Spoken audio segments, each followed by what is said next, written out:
Buenos días a todos. Estamos con el profesor Alejandro Cavalazzi, que es licenciado en Filosofía por la Universidad Panamericana, es maestro en Filosofía por la Universidad Iberoamericana y doctor en Filosofía por la Universidad Nacional Autónoma de México.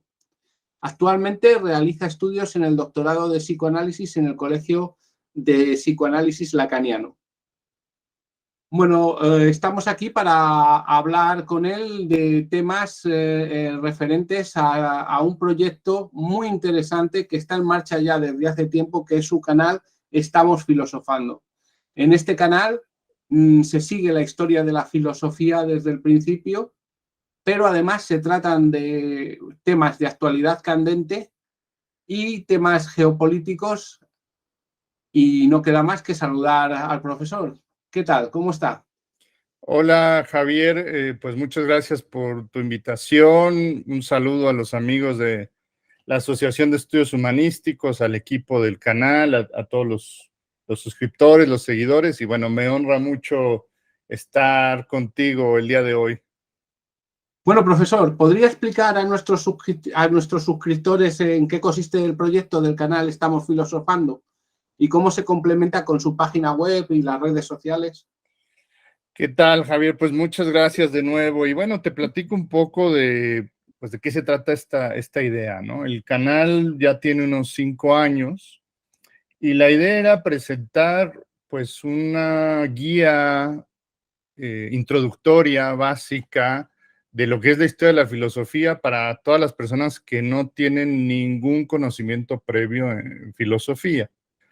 La idea pues es que cuando comienza este canal ya hay muchos recursos de filosofía en internet, en YouTube, pero yo me doy cuenta que la filosofía se transmite como información, a veces como entretenimiento, pero no como formación filosófica, ¿no? Y quizás de pronto esto es una pretensión mía, pero tengo la idea de que la filosofía, pues no es nada más decir el nombre de los filósofos, cuándo vivieron, cuándo se murieron y qué pensaron, sino siguiendo las lecciones de historia de la filosofía de Hegel, lo que nos propone es que la filosofía tiene una línea, digamos, hay un continuo entre los filósofos. Hegel ahí en esas lecciones dice que los filósofos no nacen de la tierra como los hongos que nacen solos y quién sabe de dónde salieron, ¿no? Sino que los filósofos están conectados con la historia de la filosofía, particularmente con los pensadores del pasado. Entonces yo veía pues otros recursos, otros sitios que hablaban de los filósofos más populares, de Marx, de Nietzsche, de Descartes, pero de forma desordenada, de forma, pues buscando el algoritmo, ¿no? Como se dice, cazando el algoritmo, a ver cuál es el filósofo, la idea que tiene más vistas. Y a mí esto me parecía muy, pues algo que podría ser, que descontextualizaba y podría deformar a la filosofía. También esto no es exclusivo de las redes sociales, también sucede en la academia. En algunas instituciones, pues se enseñan a los filósofos en desorden, o uno puede tomar cursos en desorden, depende de las instituciones, ¿no? Hay otras que sí tienen el tronco común de historia de la filosofía, que es lo más común, se lleva historia de la filosofía 1, 2, 3, 4 y así se va en orden, pero tanto en la academia como en las redes sociales vemos este desorden, un poco buscando, pues sí, la popularidad, el marketing, y nos olvidamos que la historia de la filosofía, lo dice Hegel, es una unidad del pensamiento que se va desarrollando, ¿no? Entonces a mí me parece un despropósito empezar a leer a Aristóteles sin saber quién fue Platón, ¿no? Porque Aristóteles está dialogando con Platón. Y lo mismo podemos decir de un Hegel con Kant o un Descartes con la escolástica, en fin, cantidad de ejemplos que nos podemos encontrar. Entonces, el proyecto de Estamos Filosofando lo que busca es presentar la historia de la filosofía de forma ordenada, simple también, sin utilizar vocabulario innecesario. A veces los filósofos tenemos que usar un vocabulario muy técnico, es parte del oficio y de la enseñanza, pero a veces se abusa también de ese vocabulario. Entonces, se empiezan a meter terminajos de la nada que pues en ese momento no son necesarios. Entonces, un vocabulario simple, un vocabulario sencillo, pero con metodología, con rigor, con recomendaciones bibliográficas también, porque la gente luego se queda con los videos, y los videos nada más son una introducción, son un resumen, pero quien quiera saber quién es Platón, pues tiene que leer a Platón, ¿no? Entonces, esa es la idea de los videos, y también si hay personas que quisieran profundizar más con charlas, digamos, detalladas, siguiendo las lecturas, pues se proponen cursos de filosofía en la página web estamosfilosofando.com, que siguen el mismo orden que los videos, nada más van un poquito más atrasados para que la gente pueda ver los videos primero y después ingresar a las sesiones, ¿no? Pues como que siguen pues más o menos un formato muy escolar, ¿no? De clases y tal, pero sin las, digamos, diseñado para autodidactas, ¿no? Entonces, sin la idea de calificaciones, ni exámenes, ni títulos tampoco, es algo para los que quieran aprender filosofía simplemente. Bueno, ¿cómo le llega a la vocación y cuál es el proceso para llegar al estudio de la filosofía en su caso? Bueno, esta pregunta yo creo que siempre nos las hacemos los filósofos, porque sin duda es una vocación a la que uno está llamado. Nadie estudia filosofía sin pasión, ¿no? Es una cosa que te llama o no te llama, lo que te dedicas o lo que no te dedicas, ¿no? Por eso es amor al conocimiento, ¿no? Y es una pregunta que hacen mucho los estudiantes en la universidad cuando te escuchan trabajando, no sé, qué sé yo. Pero en fin, en mi caso fue en la preparatoria, ¿no? Tuve un profesor muy bueno de lógica. La primera clase, aunque era una clase de lógica, él habló de la filosofía. ¿Qué es la filosofía? Y pues el profesor Álvarez Tostado, le tengo mucho cariño y mucho aprecio, pues nos dijo que la filosofía era el uso del pensamiento aplicado a cualquier cosa, ¿no? O sea, la filosofía, se puede hacer filosofía de lo que uno quiera, de eso se trata, ¿no? Se puede filosofar de la muerte, de la vida, de las pasiones, de la política, del gobierno, del arte, de la historia, de lo que uno se le ocurre, ¿no? Y yo tenía, pues desde muy pequeño, una personalidad muy introspectiva, me gustaba meditar mucho, ¿no? O sea, no meditación oriental, sino me gustaba charlar con mis amigos, ¿no? Discutir. Y digamos que yo me encuentro con lo que yo era de alguna manera, ¿no? O sea, yo no sabía que existía la filosofía, la había oído mencionar quizás antes, pero sin que pasara nada. Y cuando me la presentan, yo dije, pues de aquí soy, ¿no? Y aquí me quedé. Bueno, pues vamos a detener la grabación y bueno, ahora vamos a hablar de una tendencia mundial que es la reducción de las humanidades en los currículos educativos.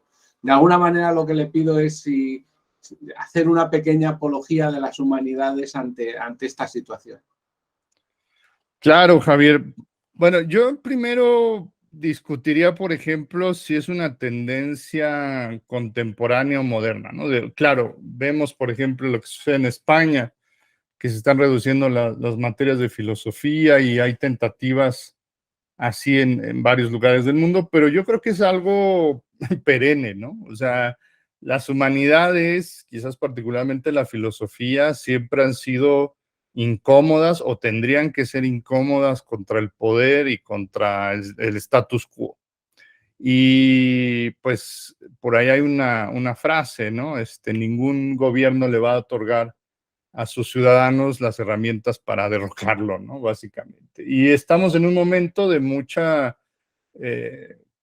confrontación ideológica porque hay nuevos recursos que antes no existía, dígase las redes sociales, donde ya no puede haber monopolio de la información como sucedía hace algunos años, hace 20, 30 años, pues había discursos oficiales que se repetían en los periódicos, en los medios de información, y no había forma de contestar a ello, de replicar.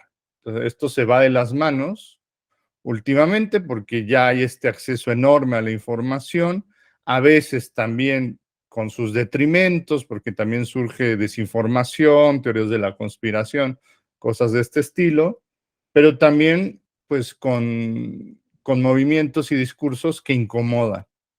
Entonces, pues no es algo nuevo, ¿no? O sea, desde Sócrates, o desde los antiguos clásicos, pues son personas contestatarias que cuestionan, que preguntan sobre las instituciones. Yo creo que deberíamos dejar de sorprendernos de este fenómeno como si fuera algo nuevo, así de, oh, ¿por qué las humanidades son atacadas y la filosofía? ¿No? O sea, ¿por qué no se dan cuenta de lo útiles que son? Yo creo que debemos asumir de entrada que incomodamos, que caemos mal, que ni siquiera cuadramos en el sistema, ¿no? O sea, de ahí la pregunta de qué hacen los filósofos o para qué sirven, ¿no? Porque la lógica es utilitarista, producción, extractivismo. Entonces, si no se produce, entonces no sirve. Entonces, ya desde ahí la lógica es algo que incomoda a la filosofía, ¿no? O sea, la lógica de la filosofía no entra dentro de la lógica del mercado, del capital, y entonces, pues es una oposición permanente, ¿no? ¿Cómo hacer una apología de las humanidades? Yo pienso que es complicado, porque el que esté en la lógica de la producción y la lógica del capital, pues esto se le va a pasar por arriba y ni lo va a escuchar, ¿no? Pero lo que sí podemos hacer es hacer presencia, ¿no? Por eso yo estoy en las redes y por eso estoy en YouTube, porque pienso que de que estemos nosotros presentando una propuesta grande, pequeña, modesta, del tamaño que sea, a que estén los discursos habituales que ya conocemos del capital, de las empresas, de los influencers, de los coachings, de no sé qué otras cosas, pues al menos estar ahí para que quien lo esté buscando lo encuentre, para quien tenga la pregunta se acerque. Más no podemos hacer, ¿no? O sea, no podemos convertir al que está, digamos, atrapado en el discurso mercantil y del capital, pero sí hacer presencia permanente. Esa sería mi idea y no tenemos que flaquear en ello, ¿no? No se trata tampoco de hacer apostolado y convertir a los infieles, ¿no? Sino simplemente esperar, ¿no? Dejar los recursos, están ahí, y quien los busque, quien los esté buscando, pues nos encontrará. Esa sería mi idea. Concerniente a la academia, dos cuestiones. La primera, ¿cree que la academia, la universidad, se está burocratizando en demasía? Y la segunda, el dicho de publicar o morir. ¿Esta hiperinflación de publicaciones de alguna manera afecta a la calidad de dichas publicaciones? Bueno, aquí vamos con otro tema candente, ¿no? Las preguntas vienen picantes de Javier, y es efectivamente, ¿no? ¿Qué sucede con la academia, la burocratización y la explotación, ¿no? El intento de inundarse de publicaciones, ¿no? ¿Qué tanto la academia está burocratizada? Pues ya se burocratizó. Esto ya es una realidad. Yo creo que ya no es polémico. Ya sucedió, ¿no? O sea, la academia, que en algún momento era un lugar de resistencia social, política, pero sobre todo yo diría en un estilo de vida y una forma de pensar, ya está completamente cooptada por los mismos mecanismos de producción que el resto de la sociedad, ¿no? Entonces, se le exige a la academia que tenga los mismos estándares de productividad, y se le mide bajo esos mismos estándares para que sea redituable, para que tenga un impacto social, con medidas perfectamente cuantificables. Esto yo lo sé porque yo trabajé muchos años en universidades y me tocaba hacer, por ejemplo, muchos de los registros para que la universidad y los profesores siguieran manteniendo pues sí, sus derechos, sus prebendas respecto en México, en el caso de México, el CONACYT, ¿no? El Consejo Nacional de Ciencia y Tecnología, que es el que otorga los apoyos a las universidades. Entonces, esto ya sucedió, ¿no? Esto ya lo advertía Ivan Illich, ¿no? Un pensador que se vino aquí a México y que trabaja este tema de cómo pues ya las instituciones académicas operan bajo la lógica mercantil, ¿no? Y no es nada nuevo, ¿no? También lo dijo Foucault.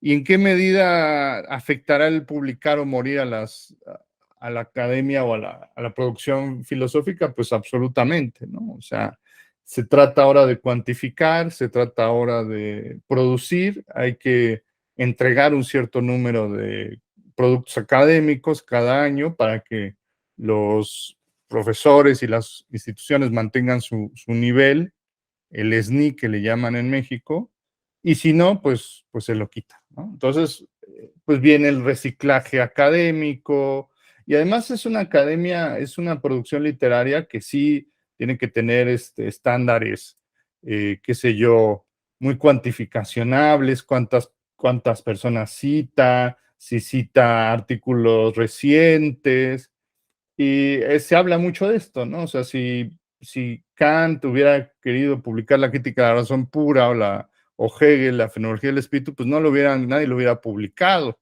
porque no citaban con formato APA, no, ni siquiera citaban bien, citaban de memoria, se equivocaban, pues escribían filosofía de forma pues mucho menos rigurosa de pronto, pero con los estándares actuales rigurosos en el sentido técnico, pero eso no quiere decir que no tenga un sentido filosófico importante o que no haya sido relevante. Y pues estamos hablando de dos de las obras más influyentes en los últimos 200, 300 años, ¿no?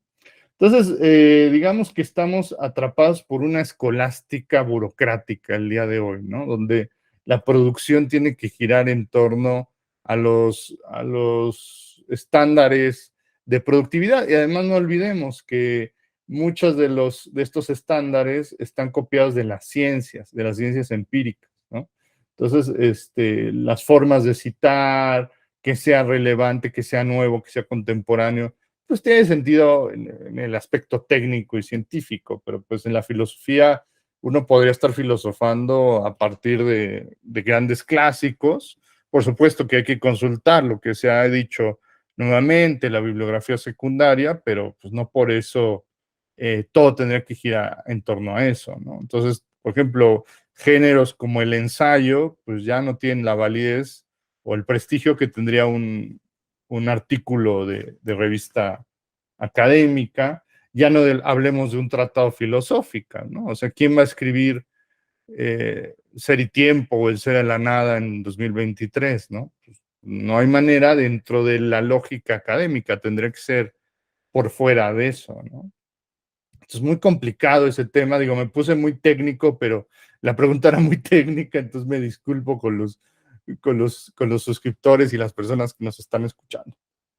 El canal Estamos Filosofando, tal como nos ha explicado, sigue un hilo conductor que son las lecciones de historia de la filosofía de Hegel.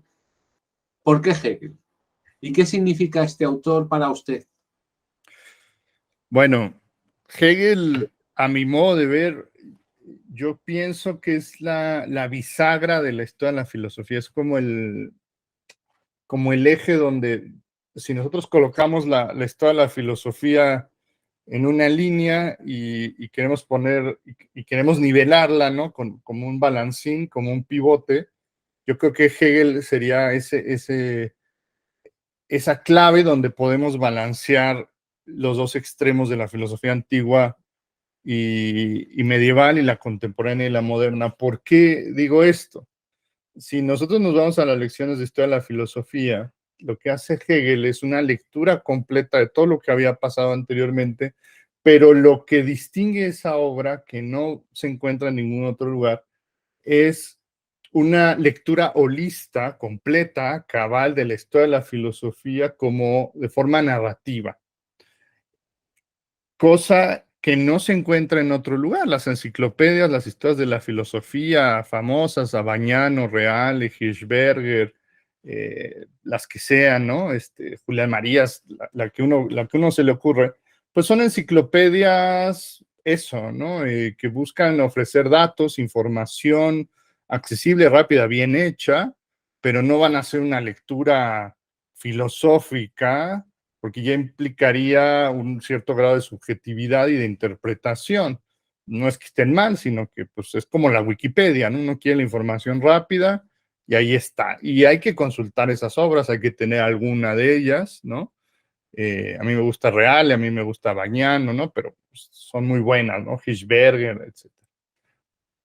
Eso respecto a la filosofía antigua y medieval, pero al mismo tiempo, pues Hegel no solo es un lector de filosofía, sino que es un gran filósofo, propone una teoría, un sistema filosófico sumamente influyente en la historia de la filosofía, en el cual están en diálogo todos los filósofos posteriores, aún los que están en desacuerdo con él, ¿no?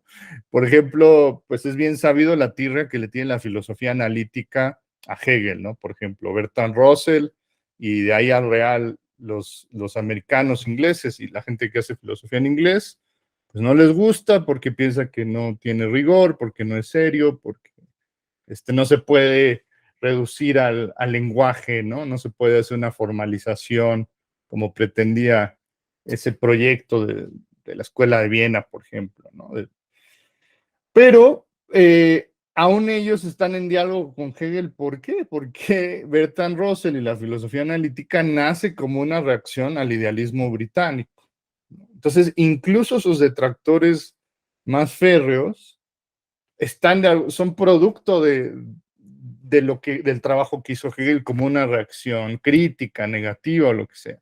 Lo mismo de pronto podemos pensar de Adorno y Horkheimer, que hacen una dialéctica negativa, pero pues están hablando en términos hegelianos, ¿no? Podemos pensar lo mismo de Marx, de Kierkegaard, de Nietzsche y toda la filosofía del siglo XX, no se diga, ¿no? Entonces, ahora, Hegel es un autor complejo, es un autor difícil, no es accesible, no solo por su lenguaje y por su doctrina, sino algo que yo me he dado cuenta que se desestima mucho es que es un autor muy exigente respecto a la historia de la filosofía.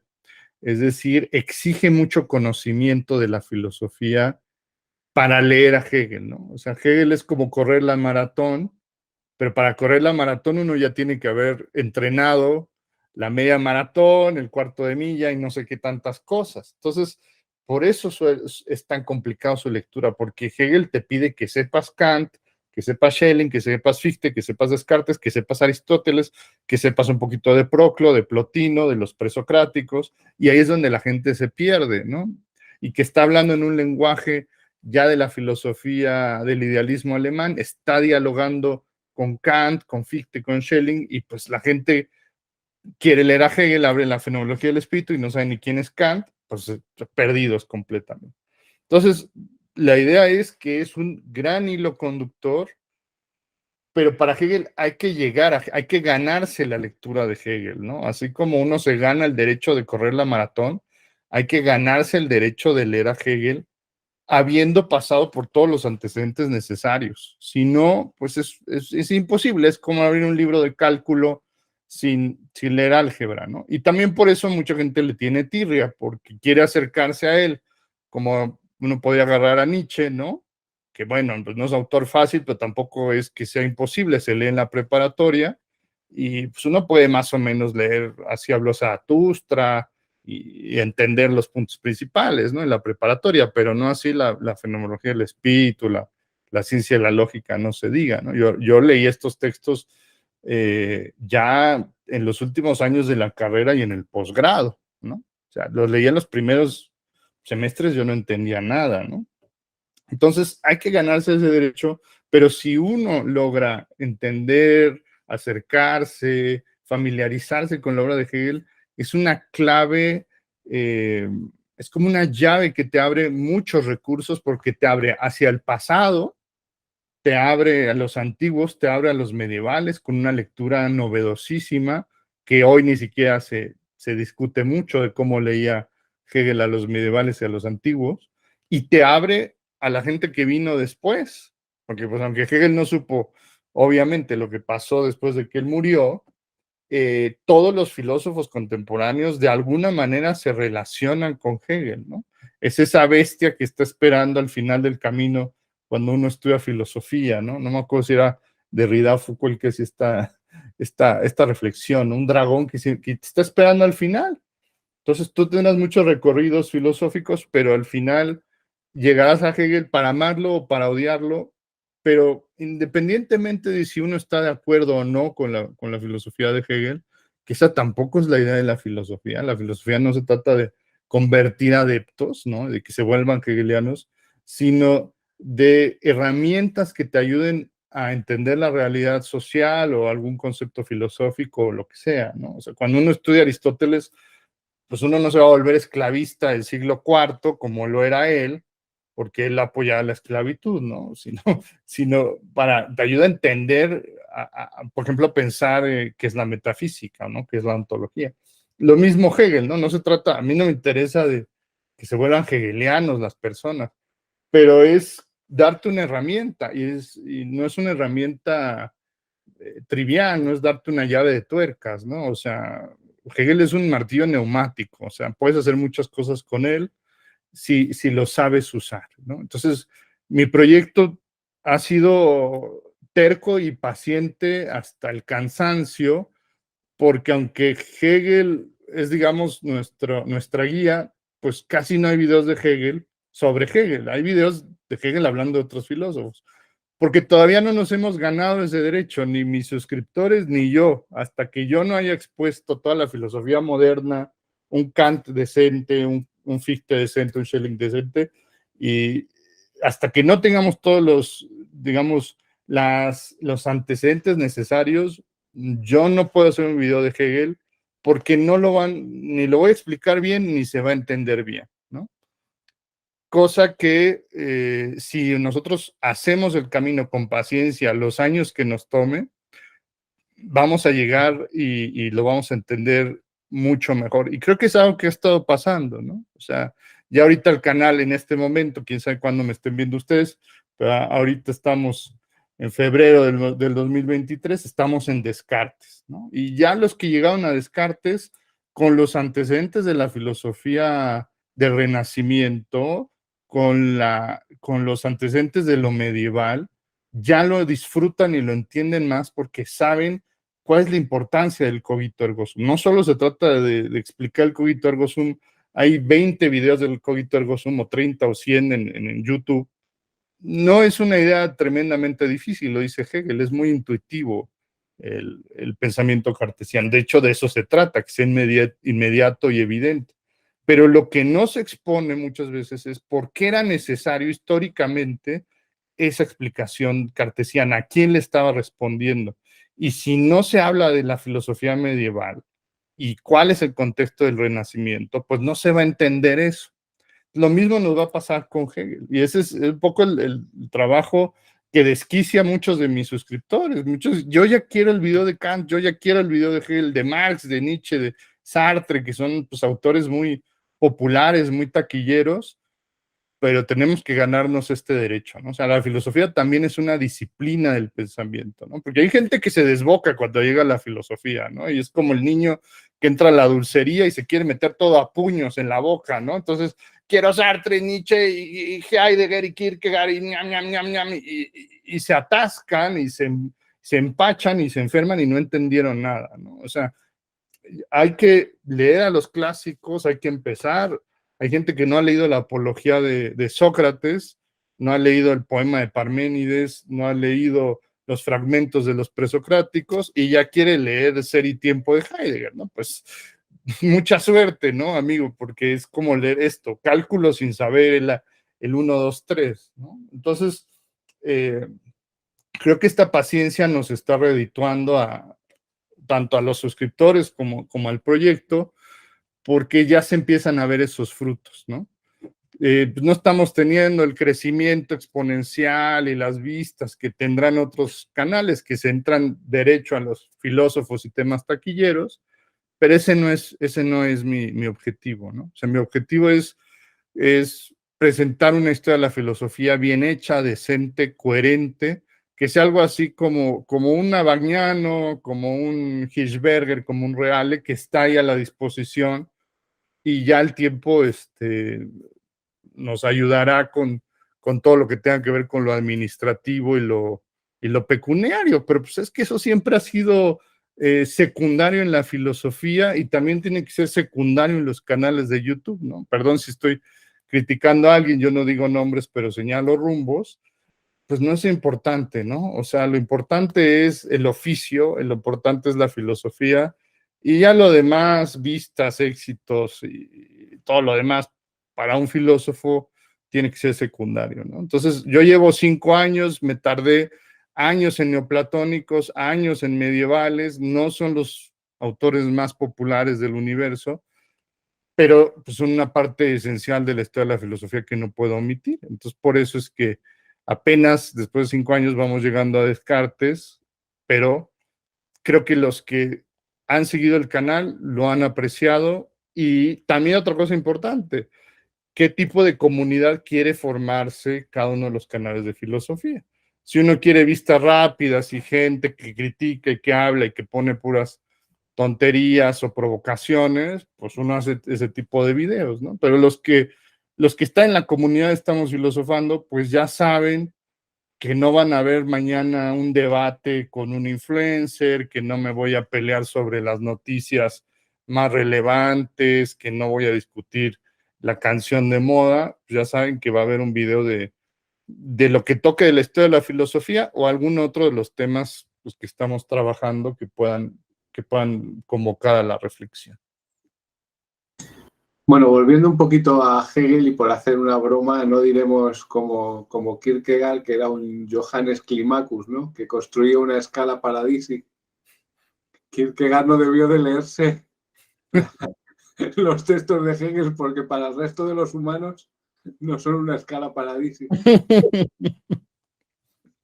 Al contrario, yo creo, ¿no? Al contrario.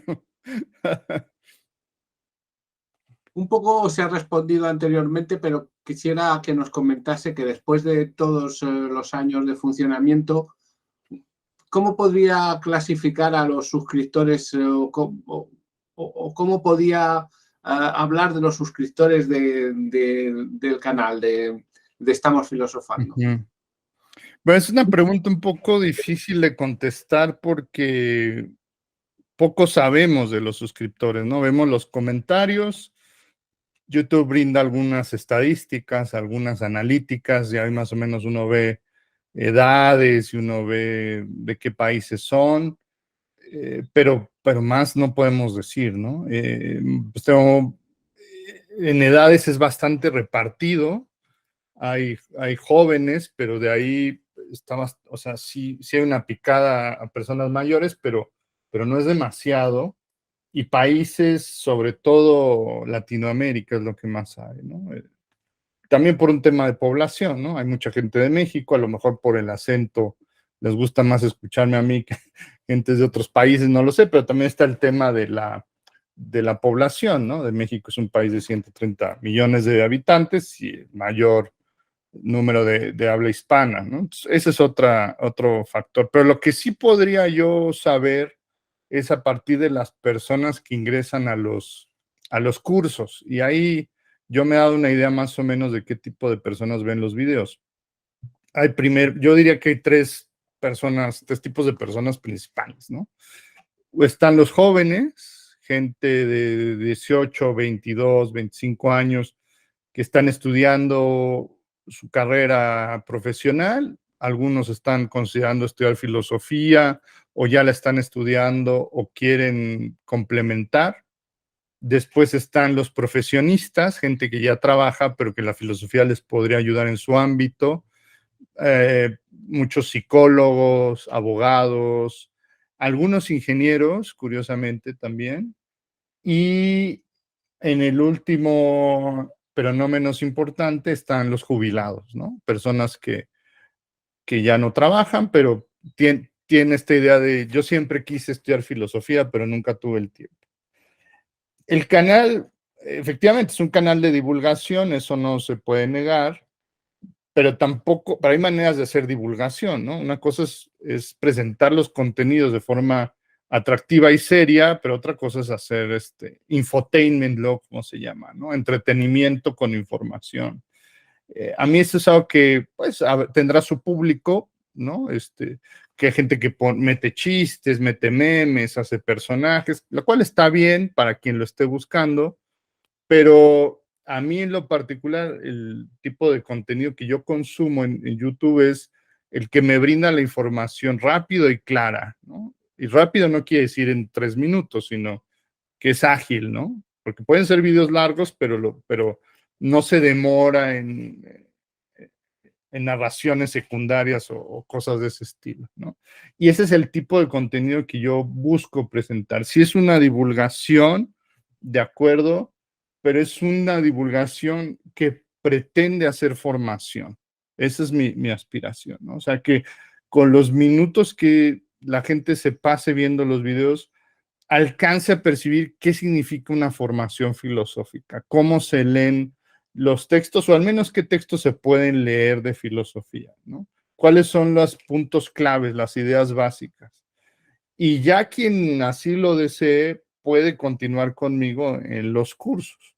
Entonces, de alguna manera, mi aspiración sería que este canal en particular fuera algo intermedio entre la divulgación y la academia, ¿no? O sea, no quiero tampoco hacer cursos, dar títulos, ¿no? Formar profesionistas en filosofía, no se puede hacer eso en este espacio, pero tampoco llevar a la divulgación al chiste, a lo rápido, a lo fácil, a las vistas, a ese tipo de cosas, sino más bien tener un puente, porque hay un público intermedio, hay un público que por alguna razón no tuvo acceso a la universidad o a los estudios filosóficos, ya sea porque no fue a la universidad o porque estudió otra cosa, estudió otra carrera, pero siempre tuvo el interés, eh, pero tampoco está buscando, digamos, algo completamente escolar, ¿no? Académico, pero tampoco quiere algo simplificado, chistoso, que no dice nada más, ¿no? Hay un público intermedio que está buscando eso. Y la idea no solo es apelar a ese público, sino también crear ese público, o sea, interesar a los que no están ahí, que también estén ahí, que hay una forma seria de leer filosofía, que hay una forma seria de entender a los autores, y que a lo mejor no van a estudiar nunca filosofía, pero que tengan herramientas y recursos para acercarse a ello, ¿no? Un poco esa sería la idea del canal, ¿no? Algo intermedio. Bueno, durante la vida del canal se han añadido otras secciones, se han comentado películas, se han dado nociones de geopolítica y demás. ¿Cuál es la razón que le han movido a implementar esta periferia en el canal? Claro, Javier. Bueno, la idea es tratar de presentar la filosofía como una herramienta que puede servir como un análisis cultural, de novedad, de acontecimientos contemporáneos que a lo mejor o habitualmente no se analizarían filosóficamente, ¿no? Entonces, si nosotros, por ejemplo, nos vamos a las lecciones de historia universal de Hegel, él tiene unos análisis geopolíticos brillantes que pueden ser aplicados a nuestra realidad contemporánea. Entonces la idea es, hombre, la historia de la filosofía es el tronco del canal, es digamos el eje principal, no nos vamos a detener de ahí, pero sí hacer estas invitaciones a que se lea y se utilice la filosofía para hacer otro tipo de análisis, no solo de la historia de la filosofía, sino de cosas que nos están ocurriendo cotidianamente, ¿no? Y creo que las películas, la geopolítica, también analizamos, por ejemplo, obras de arte, revisamos la Escuela de Atenas de Rafael, ¿no? El famoso mural que está en el Vaticano, pues esto nos ayuda a acercar también a las personas que a lo mejor no pensaban que la filosofía tendría esa utilidad, ¿no? Entonces, esa es la invitación, ¿no? A hacerla atractiva.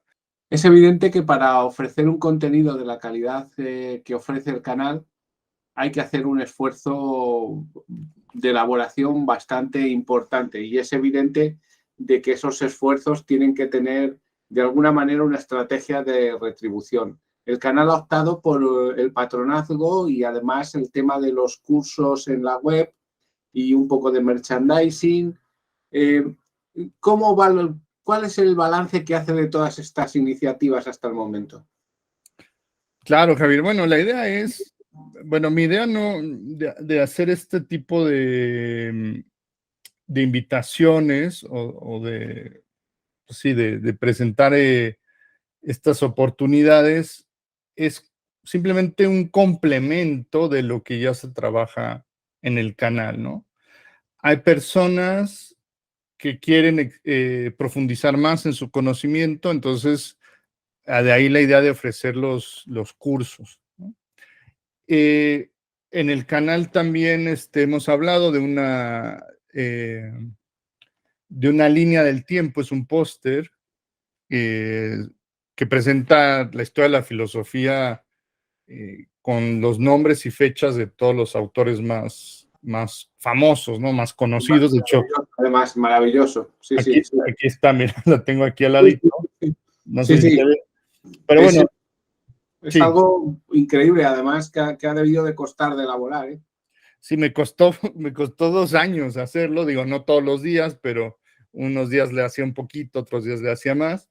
Y en realidad empezó porque es un recurso que yo uso en los videos, a veces uso esta gráfica, y empezó a ensancharse, a hacerse más grande, más grande, más grande, y dije, pues este es un recurso que le podría servir a alguien, ¿no? Entonces, no fue una idea de hacer merchandising propiamente, sino que fue algo que salió, que la gente empezó a preguntar también, oye, esa puedes regalarla, venderla, ¿cómo le haces? Y dije, bueno, la voy a poner a la disposición. Hay empresas que se dedican a producir y distribuir este tipo de material, te hace socio, ¿no? Un 50-50 y dije, bueno, pues ahí lo puedes, si lo quieres impreso, ellos te lo mandan por correo a todos los países, salvo Ecuador y Cuba, son los únicos que no mandan este material. Y no he querido hacer más, ¿no? O sea, no he querido hacer, porque podría ser una idea, ¿no? Hay gente que hace pósters, tazas, camisetas. No sé, yo creo que ya nos ponemos a vender a la filosofía y no sé qué tanta virtud tenga eso, ni sé qué tanta utilidad ni rédito tenga, porque me he dado cuenta yo que en América Latina o en Hispanoamérica al menos, no, no somos de esa cultura del consumo que sí es en otras regiones, ¿no? Donde sí les gusta tener como recuerdos y souvenirs y cosas así. Al menos a mí no me ha tocado, ¿no? O sea, entonces no fue una idea de complementar monetariamente, sino que fue algo que salió, digamos, de forma paralela, la oportunidad, y ahí está el recurso para quien lo quiera, ¿no? De hecho, los postes los regalo digitalmente, los pueden descargar libremente en estamosfilosofando.com/tienda.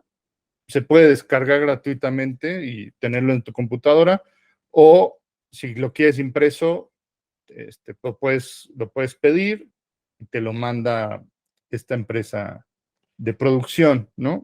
Entonces, pues eso ha sido. El patronazgo, ¿no? Que también, pues creo que eso sí ayuda, pero más porque hay gente que quiere apoyar. Esa es otra historia, ¿no? O sea, no es que uno lo necesite, es muy bienvenido el apoyo. Yo le doy muchas gracias a los patrones, tanto en la página de Patreon como los miembros del canal. En YouTube también te puedes hacer miembro del canal. Siempre les agradezco yo porque es gente que quiere, ¿no? De hecho, yo hice lo de los miembros del canal porque una de las suscriptoras me decía, es que yo quiero apoyarte porque sí. Y dije, pues es que yo no tengo activado eso de los miembros del canal. Pues no importa, yo lo quiero hacer. Entonces lo hice más porque hay gente que aprecia el trabajo, que no le es suficiente simplemente verlo, sino que pues te quiere ayudar, quiere apoyar el proyecto, y nosotros como creadores del contenido, pues creo que estamos obligados también, es de buena educación saber recibir el apoyo, ¿no? Porque también hay gente que no sabe recibir o que le da pena, ¿no?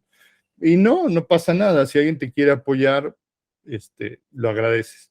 La forma de agradecerlo es, yo a los miembros del canal, al final de los videos, pongo mis agradecimientos, y quien quiera más, pues incluso puede inscribirse a los cursos, y además así, pues no solamente me apoyan al canal, sino que hacen un curso de filosofía, pues serio, ¿no? Nos hemos detenido a leer las obras filosóficas en orden, ¿no? De hecho, yo estoy muy orgulloso, uno de los cursos leímos la metafísica de Aristóteles completa, ¿no? O sea, nos dedicamos 14 sesiones a leerla en orden, ¿no? Y eso es algo que yo estoy muy agradecido de esta oportunidad con los suscriptores de los cursos, porque es algo que ya a veces ni siquiera se puede hacer en las universidades, ¿no? O sea, como Aristóteles no es un autor a veces popular, taquillero, no es Zizek, no es Byung-Chul Han, no es Heidegger, aunque es un clásico de la filosofía y una obra fundamental,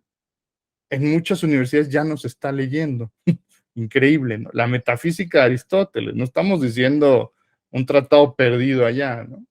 Entonces, también esto a mí me ha dado la oportunidad de continuar mi labor docente de forma independiente. O sea, yo estoy seguro que si yo hubiera propuesto el curso de vamos a leer la metafísica de Aristóteles en orden, en muchas universidades no me lo hubieran aceptado, ¿no? Así. ¿Por qué?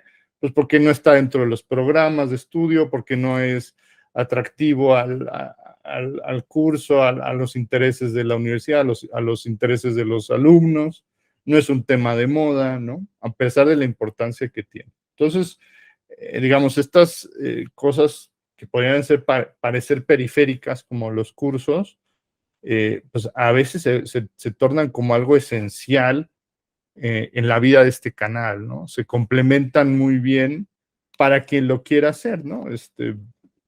Hay varios niveles de interés que puede tener alguien en la filosofía. Alguien puede tener un interés inicial, curiosidad. Para ellos están los videos, ¿no? Bueno, quiero saber rápido de qué se trata, listo. Hay gente que quiere hacer las lecturas filosóficas. Bueno, pues para ellos están los cursos, ¿no? Y incluso pueden profundizar pues tanto como quieran, porque estamos siguiendo el orden. Entonces pueden decir, yo nada más quiero saber Aristóteles, o yo quiero presocráticos, o yo quiero hacerlo todo completo, ¿no? Y mi aspiración es que, si bien esta formación es autodidacta, yo ya estoy seguro que muchas de las personas que se inscribieron a los cursos ya tienen una formación a veces en clásicos más competente que muchas personas que estudian la carrera de filosofía, porque te digo, simplemente no se toma el cuidado de hacer el orden y de estudiar la filosofía con seriedad, y particularmente clásicos como la metafísica, ¿no? Entonces, bueno, un poquito de todo. Una pregunta adicional.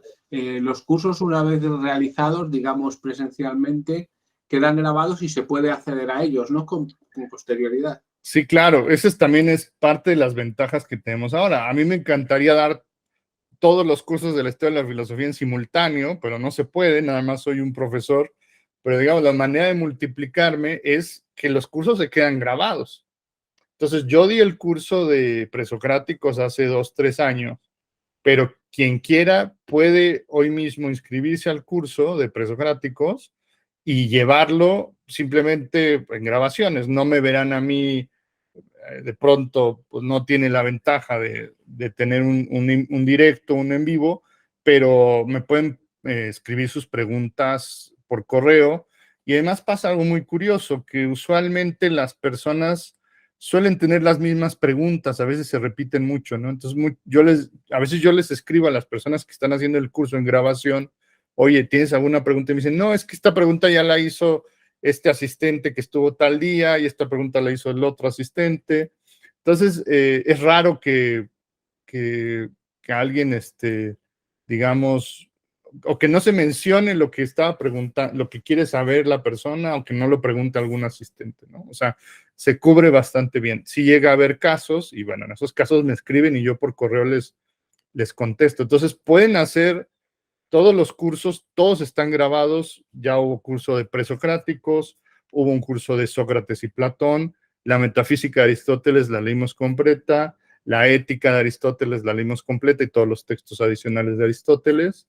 Después vimos el helenismo, que es un tema pues, que ahorita también está muy de moda, estoicos, cínicos, epicúreos, y ahorita mismo estamos realizando, acabamos de empezar la semana pasada, neoplatonismo, ¿no? Pero la idea es seguir, ¿no? Después filosofía moderna, Descartes, racionalismo, empirismo, Kant, Hegel, y en las obras que sean particularmente relevantes para la historia de la filosofía, hacer la lectura completa. Entonces, cuando leamos Crítica de la Razón Pura, la vamos a leer completa, así como leímos la metafísica, leímos los diálogos de Platón completos, leímos como 12 diálogos, digo, no pudimos leerlos todos, pero bastantes. Cuando lleguemos a Hegel, vamos a leer la fenomenología, y mi aspiración máxima sería poder llegar a leer la ciencia de la lógica con autodidactas. Eso sería maravilloso. Para mí la ciencia de la lógica es el texto supremo de la filosofía. Habrá gente que le guste otros. Yo pienso que no se ha escrito algo mejor, pero muy pocos filósofos la han leído, ya no digamos gente. O sea, uno va a las facultades, a las universidades, nadie ni la conocen, ¿no? Y dicen, ¿cuál es el texto de Hegel? La fenomenología del espíritu. No, el sistema filosófico es la ciencia de la lógica, la ciencia de la naturaleza y la ciencia del espíritu, y la más importante es la ciencia de la lógica. Entonces, digamos, un poco yo quiero ganarle a la academia diciendo, mis alumnos leyeron la metafísica y leyeron Platón y leyeron la crítica de la razón pura y leyeron la ciencia de la lógica, cosa que luego no se hace en las instituciones, lo cual me parece increíble, pero bueno, así está este mundo. Y todo esto se puede hacer desde la butaca de tu casa, que no es poco, ¿eh? O sea, que es el acceso a un conocimiento vastísimo y gracias a usted con una comodidad Claro. suprema, donde tú puedes racionalizar tu tiempo y puedes digamos, suministrarte las píldoras que necesites en función de tu propia facticidad, de tu propia actualidad. Exacto. Hace 10, 15 años, si uno quería leer la ciencia de la lógica, uno tendría que viajar o de ciudad o de país, ¿no? Y estudiar filosofía, ¿no? Y decir, me inscribo al posgrado, me inscribo a la carrera y buscar al profesor que la lea, porque además, luego podían ser expertos de Hegel hace 10, 15 años, pero en la fenomenología, ¿no? Tú decías, pero ¿cómo, no? O sea, de hecho yo no leí la ciencia de la lógica en ninguna de las instituciones que estuve, ¿no? O sea, la leí por mi cuenta, lo cual me parece a mí escandaloso, ¿no? Ni siquiera la mencionaron, no digamos leerla, no se mencionó. Y no estudié estudié la UNAM, ¿no? Que es la institución, pues una de las universidades mejores del mundo y en habla hispana, ¿no? Entonces, es increíble. Había muy buenos, también es cosas generacionales, había muy buenos hegelianos hace 20, 30 años, pues se fueron muriendo, jubilando, pero pues aquí estuvo Wenceslao Roses, José Gaos, todos los traductores, ¿no?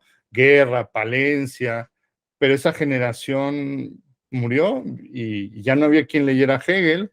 Entran modas, hubo una moda derridadiana, luego una moda heideggeriana, una moda de filosofía analítica, y luego ya nadie leía Hegel, ¿no? Entonces, no siempre hay quien lea y dicte los cursos en todas las universidades, siempre, ¿no? Entonces, también tienen que ver las modas y las épocas, ¿no? Entonces, pues los videos lo que permiten es que ahí van a estar, ¿no? Entonces, el espíritu absoluto mediante, no habrá guerras nucleares y en 20, 30 años, 50, 100, pues a lo mejor ahí quedan los cursos y los videos y habrá quien los pueda ver, ¿no? Entonces, es esa inmediaticidad, esa omnipresencia que permiten la Internet y las redes sociales, pues debemos aprovecharlas, ¿no? En lugar de que se esté repitiendo el contenido basura de siempre, Se pues plantea, se incitar. plantea casi como un legado, ¿no? Casi como un... Claro, y eso hay que pensarlo, ¿no? Este video, Javier, no sé quién lo va a estar viendo en unos años, ¿no? Entonces, saludarlos a todos frente al futuro. Dos cuestiones, profesor. En primer lugar, explíquenos un poco cuál es el procedimiento, lo que hay detrás de bambalinas para construir un programa de Estamos Filosofando normalmente, y después, en su interacción con los suscriptores en los directos, esta agilidad que hay que tener para responder las preguntas y demás, ¿cree usted que es un medio que fluye adecuadamente de los directos? Claro. Bueno, para la producción de los videos, afortunadamente uno se vuelve sistemático, de otra forma se vuelve muy complejo. Primero yo tengo una ventaja que no tienen otros colegas míos, pero la ventaja que yo tengo es que yo, como voy siguiendo las lecciones de historia de la filosofía de Hegel, yo ya sé qué autor y qué video sigue de aquí a unos 4 o 5 años, yo ya sé más o menos de qué se va a tratar los siguientes videos, porque yo voy siguiendo a Hegel, ¿no? Entonces, mientras algunos colegas se tienen que quebrar la cabeza pensando de qué voy a hacer mi próximo video, yo ya sé que ahorita voy en Descartes, después sigue Malebranche, después sigue Spinoza, después sigue Locke, o sea, ya está todo, ¿no? Entonces, la temática no es problema, cosa que yo les recomiendo a los creadores, ¿no? A nuestros colegas. Hagan un programa cabal de su canal de filosofía, hagan una trayectoria, ¿no? Eso creo que sirve mucho mejor para las personas que están viendo que estar, lo que yo digo, pescar el algoritmo, ¿no? O sea, no hay que pescar el algoritmo. Hay que hacer cosas que a uno le gusten y que creas que le puede servir a la gente, mejor que estar viendo cuál es la tendencia de moda, ¿no? Pero bueno, esa sería mi recomendación. Ya tengo el tema, hago la investigación, me pongo a leer a Hegel, me pongo a leer al autor original en la medida de lo posible, porque tampoco puedo hacerme especialista. Busco fuentes secundarias, por eso aparecen al final de los videos la sección de qué leer, donde yo hago recomendaciones, porque eso tampoco lo tiene la gente. Luego la gente no sabe por dónde, no sabe qué leer, no tiene la destreza o no sabe hacer el discernimiento de cuáles son textos académicos valiosos y a un nivel que les sirva a ellos, ¿no? Porque a veces buscan cosas o muy fáciles, que no dicen nada, o demasiado complejas, ¿no? Y hay que buscar algo intermedio, ¿no? Entonces yo esa labor hago en la sección de qué leer, se graba y se edita, ¿no? Y eso a mí me toma más o menos un mes. Trato de hacer videos pues de calidad y entonces toma la producción y la edición lo que tiene que tomar. También le recomiendo a los creadores de contenido, si nos están viendo, la producción es importante, ¿no? O sea, a mí no me gusta que hay muchos colegas que tienen buenas ideas, que tienen buena formación, pero no le ponen esmero a la producción. Entonces se graban ahí en la cocina con un celular, no se escucha bien, no editan. Es YouTube, entonces hay que hacer lo que el medio exige, ¿no? Si no, pues no es una charla de café, ¿no? Está bueno, hay que producir, me parece. Y bueno, pues es un trabajo a veces un poco arduo, pero que si se hace bien, reditúa más allá de las vistas y más allá del algoritmo en una comunidad que se nutre. Y sobre los directos, pues sí, los directos son cansadísimos, ¿no? De hecho son muy, muy exigentes. Porque uno está leyendo el chat, tratando de contestarles, al mismo tiempo uno no puede frenar porque entonces la gente se aburre. Entonces tienes que estar hablando mientras estás leyendo, mientras estás pensando, mientras estás contestando, ¿no? Y si tienes algo en pantalla, tienes que manejar el software además, ¿no? Entonces, si estás poniendo gráficas o si estás poniendo una diapositiva, un mapa o lo que sea, lo tienes que manejar. Entonces, una hora, 2 horas de directo es brutal, es muy cansado, ¿no? Entonces, exige mucho. Yo por eso ya no hago tantos, hubo una época que hacía muchos, pero seguiré haciendo, ¿no? O sea, creo que tener ese contacto con la comunidad es importante. Hablamos ahora de la filosofía como tal. La filosofía tiene que tener alguna función, tiene que tener una utilidad tal como entiende la sociedad capitalista. Claro, Es? sí.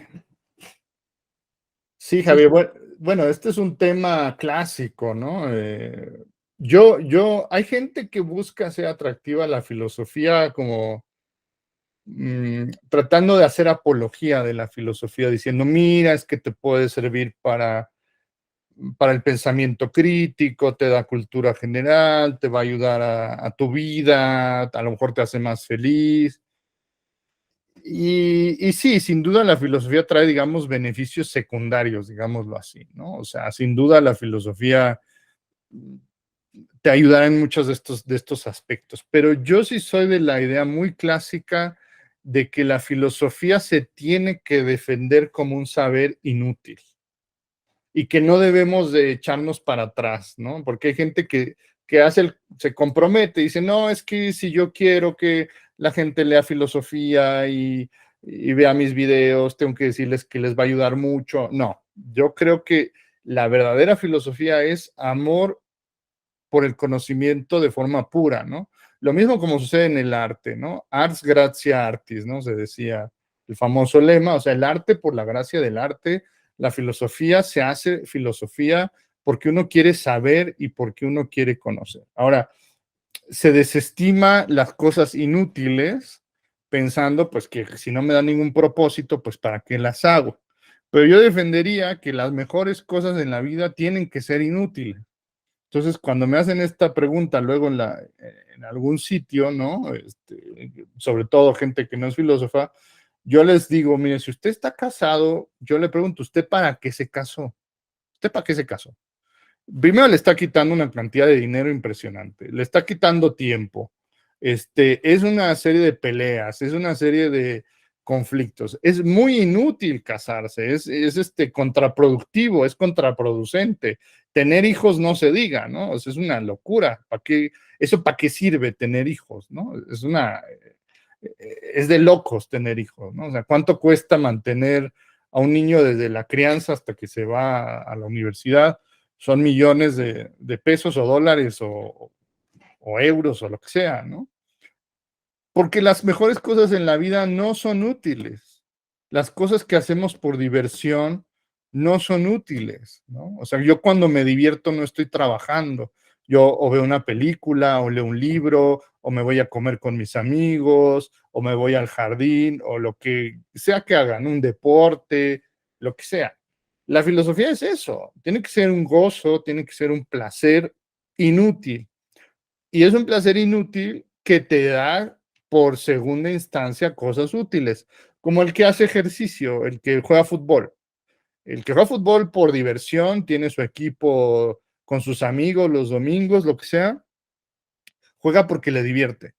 Encima le dará condición física, le subirá las endorfinas, mejorará su composición muscular, etcétera. Y no olvide las cervezas de después, ¿eh? Y las cervezas y diversión, y etcétera. Si La hablamos, filosofía, claro, me refería que efectivamente no tiene por qué ser útil en el sentido capitalista. O sea, claro, entiendo que sí que tiene una utilidad evidente, la utilidad que es tener conocimiento. sí, Pero no digo el utilitarismo ese del rédito ajá. inmediato. Efectivamente. Bueno, pues vamos a conectar con otra pregunta. Estamos en una sociedad de consumo donde somos ciudadanos consumidores o simplemente consumidores, donde a nivel político en todos los países las cuestiones más complejas cada vez se exponen con argumentos más simples. ¿Es la filosofía de alguna manera una forma de descartar a lo que son ahora los populismos o las posiciones, digamos, extremas, donde se ofrece una solución simple para un problema complejo? Claro.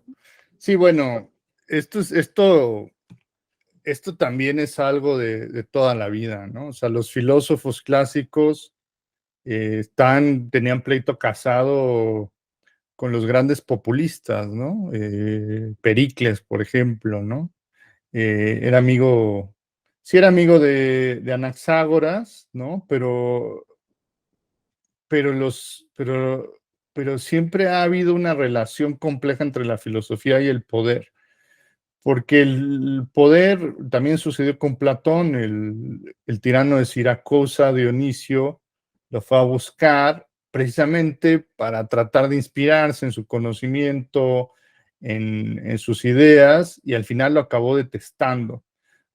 Porque efectivamente la filosofía pues brinda análisis muy ricos y muy complejos de los cuales los poderosos se creen poder servir, pero al mismo tiempo no se puede simplificar en estos eslogans y en estas marketing político de fácil digestión, ¿no? Entonces, pues la filosofía siempre está llamada a problematizar cualquier discurso, incluidos los discursos políticos, y en la medida en que eh, cada vez se hacen más sencillos eh,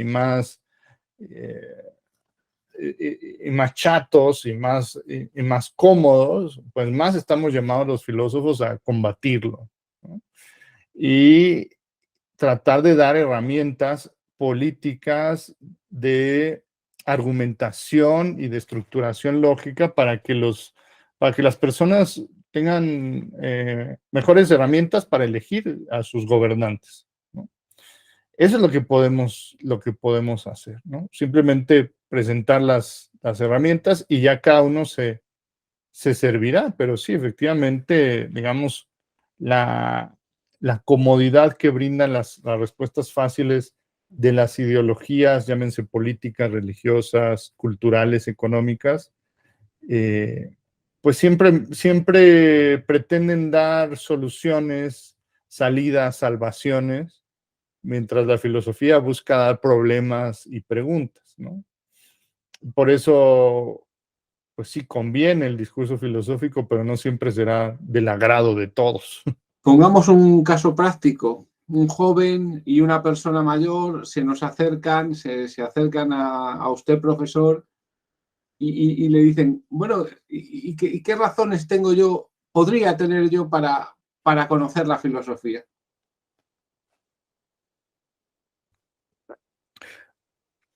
¿Cómo qué razones te refieres, Javier? Sí, ¿qué me podría motivar? ¿Qué me puede aportar a mí la filosofía? Bueno, yo diría problemas y preguntas, ¿no? O sea, yo insisto en, en, en que no debemos de presentar la filosofía como una solución, sino como un problema. Yo insisto en eso, ¿no?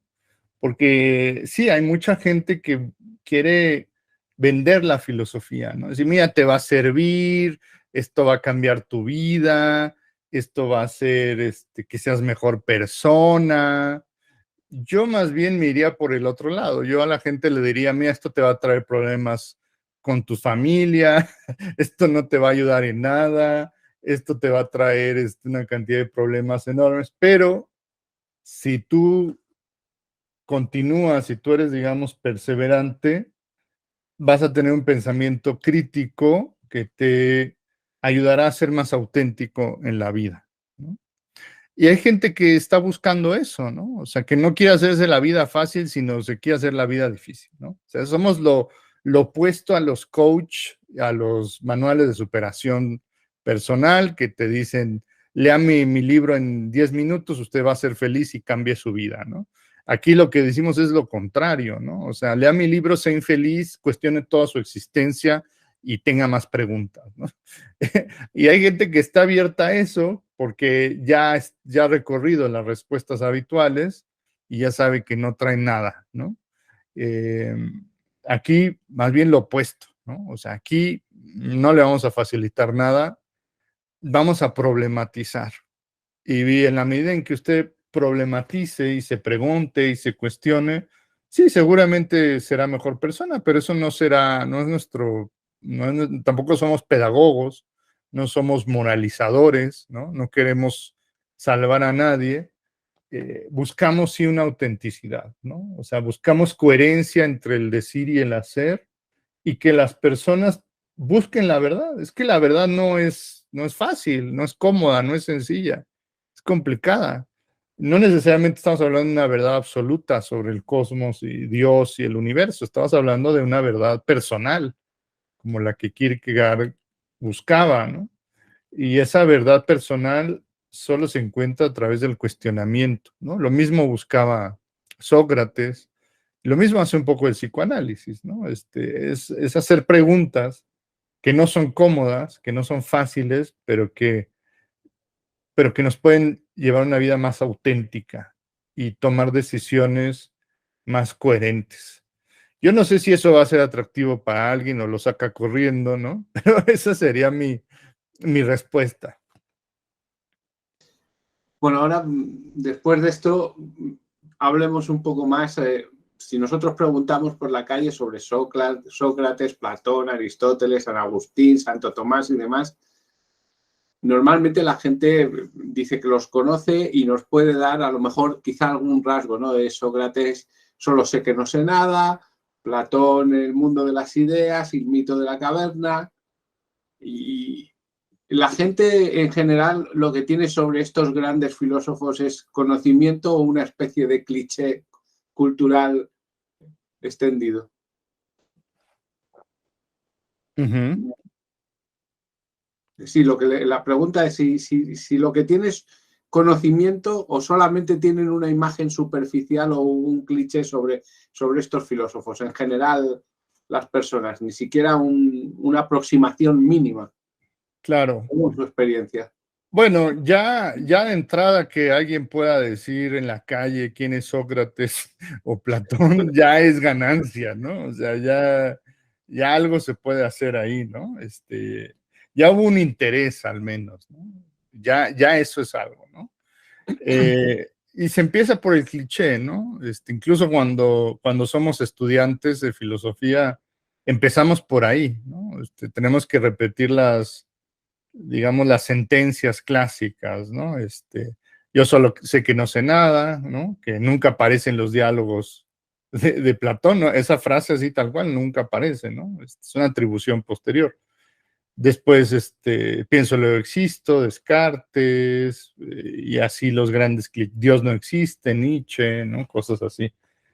Pero esos clichés, no son del todo perjudiciales, diría yo. Digo, si nos quedamos ahí, pues sí, ¿no? Nos quedamos en un conocimiento chato y superficial, pero son como enganches, ¿no? Como formas de tratar de sugerir a las personas, ¿no? Un poco me recuerdan a los trailers de las películas, ¿no? Que te pasan los avances y esos son estas frases o estos clichés, ¿no? Ya si alguien se interesa, ya tiene que ver la película completa, o en este caso leer el libro completo, ¿no? Eh, no está mal, o sea, aquí hay gente que se enoja mucho contra el conocimiento superficial de la filosofía, de clichés, de citas de calendario, ¿no? Yo diría, no está mal, porque ya hubo un interés inicial, ¿no? Ya saben quién es Sócrates, lo cual es mucho más de lo que muchas otras personas han tenido el interés. Entonces ya con eso uno puede empezar a trabajar, ¿no? Y la idea, pues sí, efectivamente, es sacar a la gente del cliché y de la fórmula fácil y y de la repetición y de profundizar en el conocimiento. Pero no hay que ser snobs también, ¿no? Porque hay mucho snob de, no, es que yo sí sé filosofía y no como los que solo repiten los clichés y ellos sí no saben. Yo, bueno, por algún lado se tiene que empezar, digamos, ¿no? Y uno es un eterno principiante y a veces uno trae un cliché que uno no sabía que era un cliché, ¿no? Entonces, eh, hay que estar prevenidos, claro, no hay que caer en la fórmula fácil, en la repetición dogmática, ¿no? De ciertas fórmulas y frases filosóficas, pero también por un lado se tiene que empezar y ahí es por donde uno empieza, ¿no? Entonces, digamos, es un arma de doble filo, el cliché.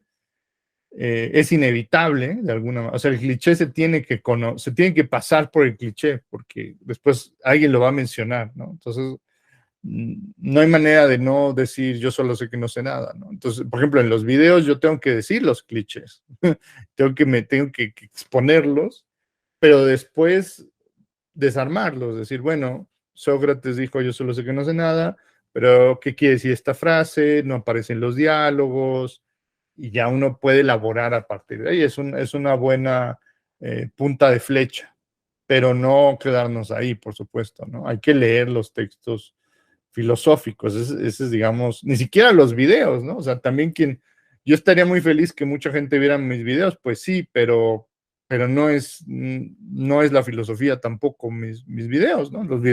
La filosofía es acercarse a los textos filosóficos y la reflexión filosófica que genera en cada uno de ellos, ¿no? Entonces, si alguien se ve todos mis videos de Platón, pero no le da la curiosidad leer los diálogos o enterarse un poquito más, pues es incompleto esa búsqueda, ¿no? O sea, digamos, mi ideal es que la gente a través de los videos llegue a la filosofía. Pero si se queda con mis videos es como quedarse con el cliché, ¿no? Perfecto, perfecto. No, bueno, bastante más que el cliché. Pero, bueno, en la filosofía de ahora se sigue oyendo términos, bueno, este es un filósofo neotomista, neoaristotélico.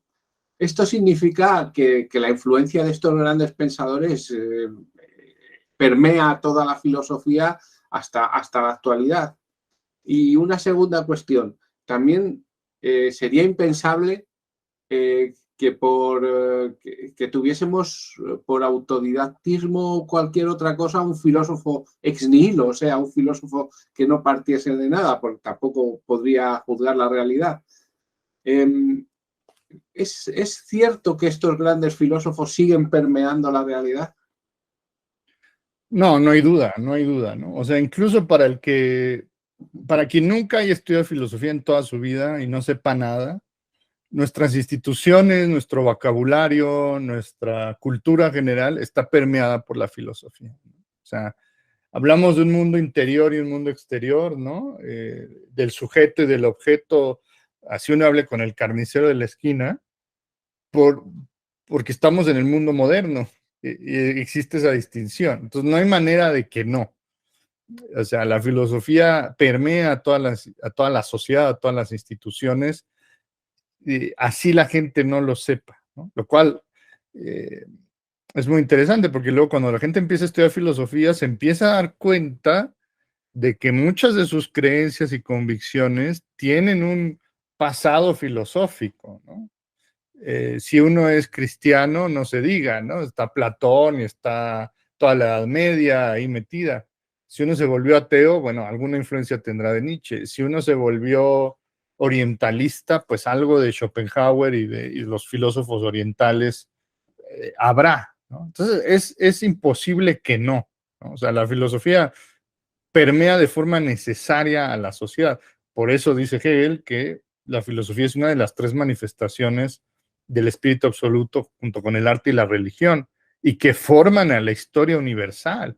Es que las instituciones, o sea, si uno vive en una monarquía constitucional, como es el caso de España, o vives en una república presidencialista, pues eso es producto de mucha filosofía, de toda la ilustración, de todo lo que estudió en el siglo XIX, XVIII, XIX, todas las revoluciones, es producto de manejar el dinero, el lenguaje que utilizamos, pues es inevitable. Lo que pasa es que no nos damos cuenta, pero ahí está la filosofía. Me refería a los propios filósofos que se califican de neotomistas, neoaristotélicos, o sea, que admiten una influencia muy fuerte de estos autores, lo que se llaman clásicos, ¿no? Bueno, ahí sí. Entonces, Sí, eso es lo que decía. Por otra parte, hoy tenemos a gente, todo el mundo parece que la filosofía se ha parado en Zizek, en Byung-Chul Han, y veremos en el siglo XXI algún filósofo que quiera desarrollar un sistema total de explicación de la realidad o a modo de Platón, Aristóteles, Kant o Hegel, o eso ya no es posible. Yo creo que en este siglo no. Te voy a decir por qué estoy tan seguro. Porque estos sistemas, los grandes sistemas filosóficos, no solo son producto de grandes mentes, que grandes mentes las hay en todos los siglos, sino también de una necesidad histórica, cultural. Entonces, hay momentos de la historia de la filosofía de análisis, de desmembramiento, y hay momentos en la historia de la filosofía de condensación, de sistematización. Y suelen ser como una especie de sístole, diástole, ¿no? O sea, la filosofía se expande, tiene muchos desarrollos, empieza a explorar muchos ámbitos, casi se desintegra, y después llega un gran filósofo sistemático que lo reúne todo en un solo sistema. Y después otra vez se deshace la filosofía y luego otra vez se condensa, ¿no? Entonces, por ejemplo, en la antigüedad, pues estaban los presocráticos, los filósofos naturalistas, los sofistas, se desmembra la filosofía y luego los grandes sistemas. Platón y Aristóteles lo condensan. Luego en el helenismo sucede lo mismo. Hay muchas corrientes, muchos autores, muchos pensadores. También la filosofía medieval, y luego llegan Tomás de Aquino y los condensadores sistemáticos escolásticos. Luego en la moderna sucede lo mismo, muchas propuestas, racionalismo, empirismo, utilitarismo, qué sé yo, y después llega Kant y Hegel, ¿no? Y otra vez se absorbe. Ahorita estamos en un periodo de desmembramiento, otra vez. Estamos en un periodo de destrucción o de particularización, atomización, si uno quiere llamarlo así, donde hay muchas corrientes, muchos autores, muchas distinciones dentro de la misma filosofía. Yo creo que ese periodo no ha terminado, ¿no? Le falta un tiempo que apenas lleva un par de siglos y la filosofía se mide en siglos. Y las condiciones históricas ahorita no están tampoco para creer en grandes narrativas, ni en grandes sistemas, ni en grandes historias. Justo lo contrario, estamos en una época muy individualista, ¿no?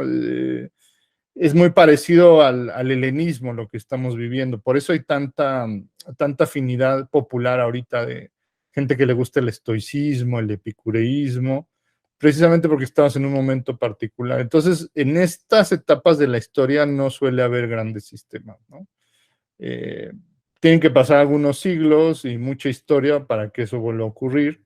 Entonces, yo esperaría que no sé, en el siglo XXII o XXIII, si sigue existiendo la humanidad, llegará el nuevo Hegel, pero no será pronto. Ese es mi pronóstico, ¿no? Pero es el pronóstico reservado e incomprobable porque nosotros ya no estaremos aquí.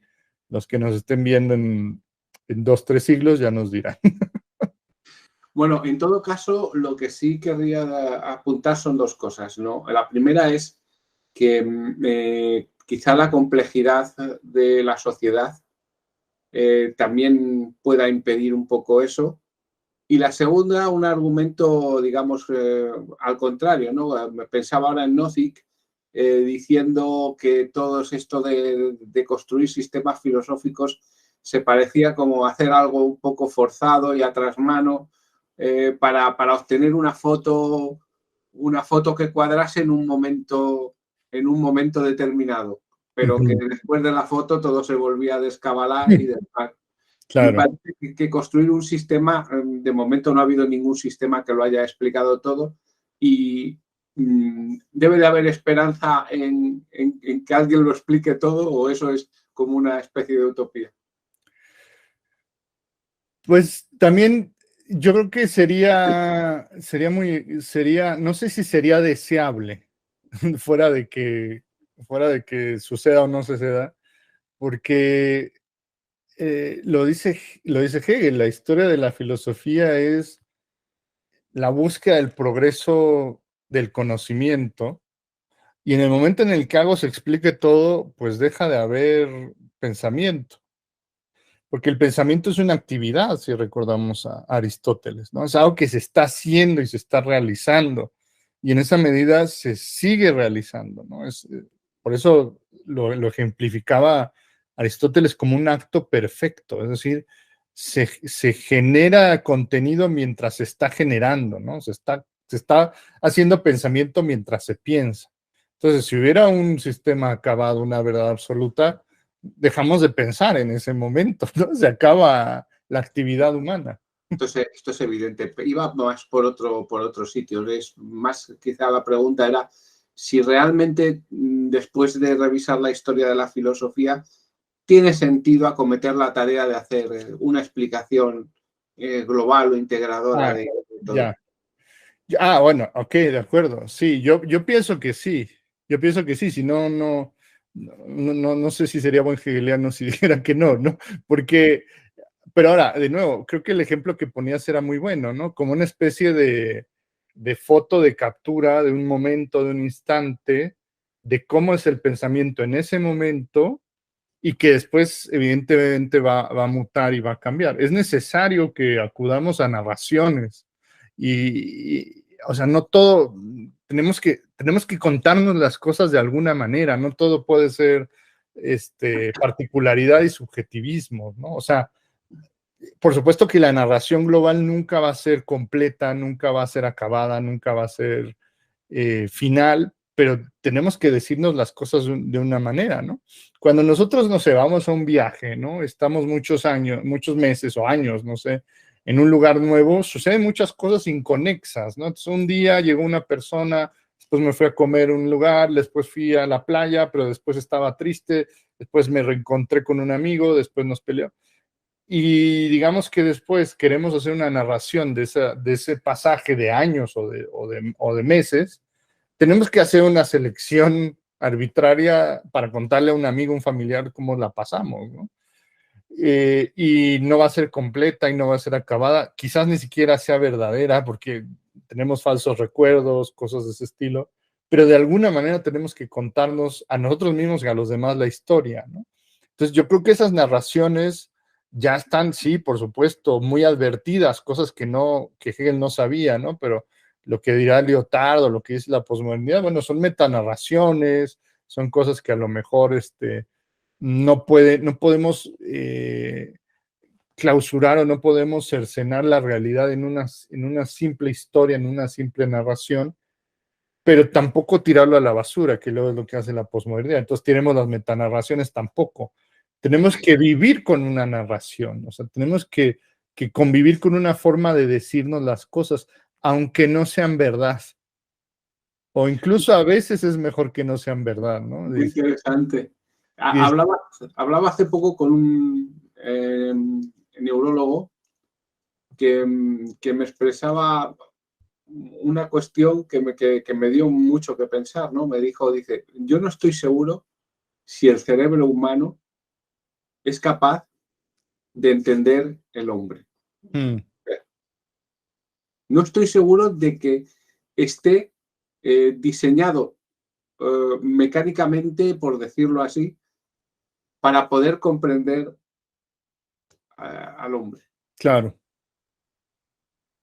No sé, sí que se puede reconocer a sí mismo, sí que se puede tal, pero construir, digamos, ese relato definitivo, eh, dice que expresaba sus dudas de que fuésemos capaces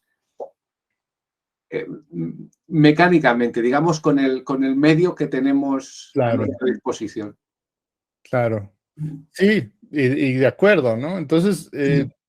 pero la idea no es lograrlo, ¿no? Es como, No, bueno, es intentarlo. es intentarlo, la actividad es perfecta en la actividad misma, digámoslo así, no en el resultado, ¿no? O sea, el que juega fútbol es feliz Sí, no, pero jugando fútbol, ¿no? y Sí, por ausencia o por defecto, es aterrador pensar en lo contrario. O sea, hacer la dejación total claro, no nos lleva a un sitio terrible. claro. Sí, el resto es vanidad, digámoslo así, ¿no? O sea, cuando el jugador en Messi ahora, ¿no? Que acaba de ganar la Copa del Mundo, ya se la dan. Pues sí, hombre, es un momento de gloria enorme, feliz y tal, pero Messi sigue jugando fútbol. O sea, no alcanzó la verdad absoluta del fútbol, No, para nada. Para ¿no? nada. Sí, Y seguro que habrá otros Messi sí, y demás. claro. Y esto no se acaba, ¿no? Y entre más avanza la historia, pues van siendo mejores los jugadores, más técnicos, más profesionales, cambia la nutrición, la dieta, tenemos más conocimiento, ¿no? Bueno, doctor, profesor, ha sido un inmenso placer hablar con usted. Le doy las gracias de parte de todos los suscriptores del canal y no renuncio a tener otra conversación sobre ya temas más específicos y le reitero la gratitud por habernos atendido con tanta generosidad. Hombre, Javier, gracias a ti por la invitación. Un saludo a todos los miembros de esta comunidad, a los colegas y pues seguimos filosofando.